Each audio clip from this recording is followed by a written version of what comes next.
So I think when most people, or at least visitors, think about hula, this is what comes to mind, or a luau.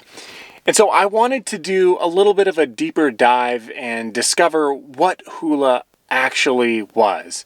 And so I've teamed up with the Hui No'e'au Visual Arts Center here on Maui to help me figure this all out. They're a nonprofit that focuses on the visual arts here on Maui. And so that includes anything from free lessons, workshops, lectures, you name it. They're also the only place on Maui that has art studios that are open all year round. And this is just scratching the surface of what they do. So I've linked them below in the description because they're an amazing organization. And they've linked me up with Kumu Pueo, who knows so much more about hula than I do.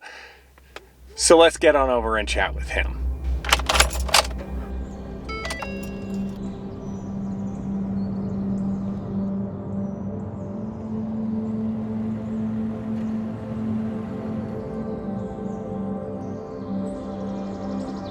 My name is Cody Pueo Pata.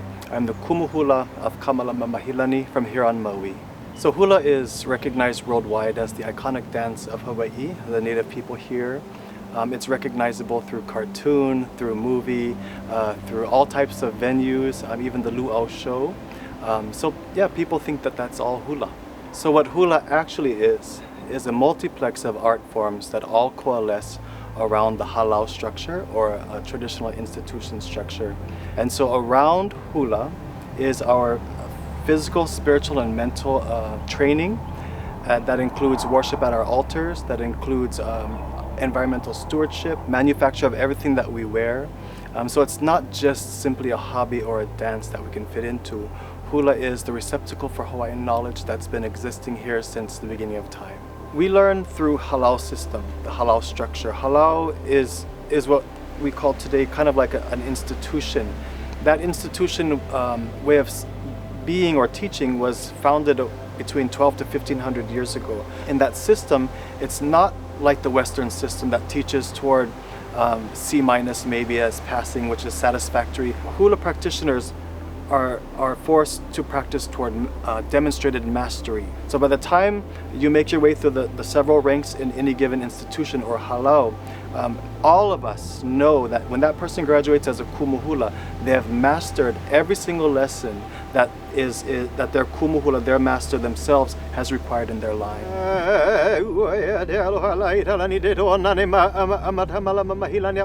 When you see an authentic or traditional presentation of hula, that's actually just a few minutes of months or perhaps even years of preparation.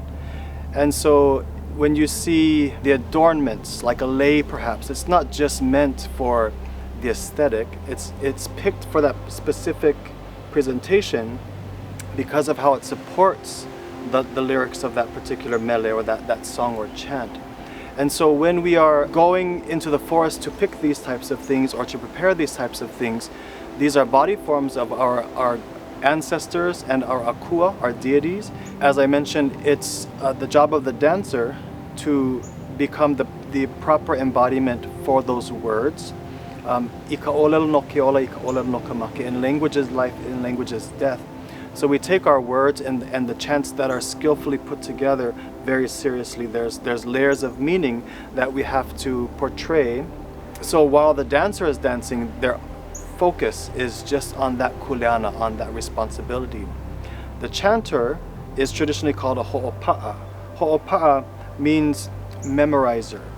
And so by the time that ho'opa'a reaches the drum, they've exhibited enough skill and enough integrity to be entrusted with all of the knowledge of whatever they're going to be presented at that time. But when you see a presentation, it's not a musician and a dancer.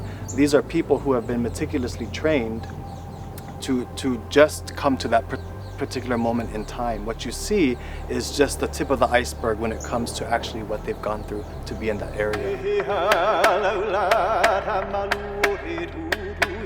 ta olu I poa hinoi o hala au I ta hati ana mai le a ala o ta wau te I he aru I ta poli o ta mau E nu awale la no ta awa puki ka he ia e ha uwale na o lili do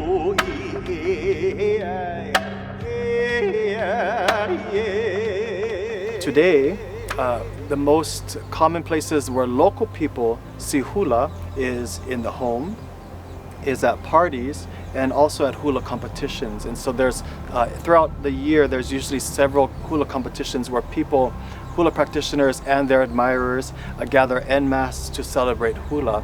And it's the amount of work that goes in is a celebration not just of hula but of Hawaiian culture. It's integral to us.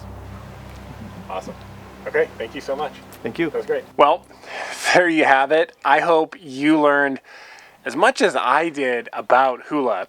I had no idea about how much it really encompassed in terms of Hawaiian culture. So let me know in the comments below if there was something that you learned, that's something that really changed or shifted your perspective about hula. And let me know too if there's any other topics that you'd want me to do a deep dive or just explore here on this channel. Again, I would love to hear from you and get your input. As always, make sure to like and subscribe if you haven't already. It really does help and make a difference. And I'll see you in the next video.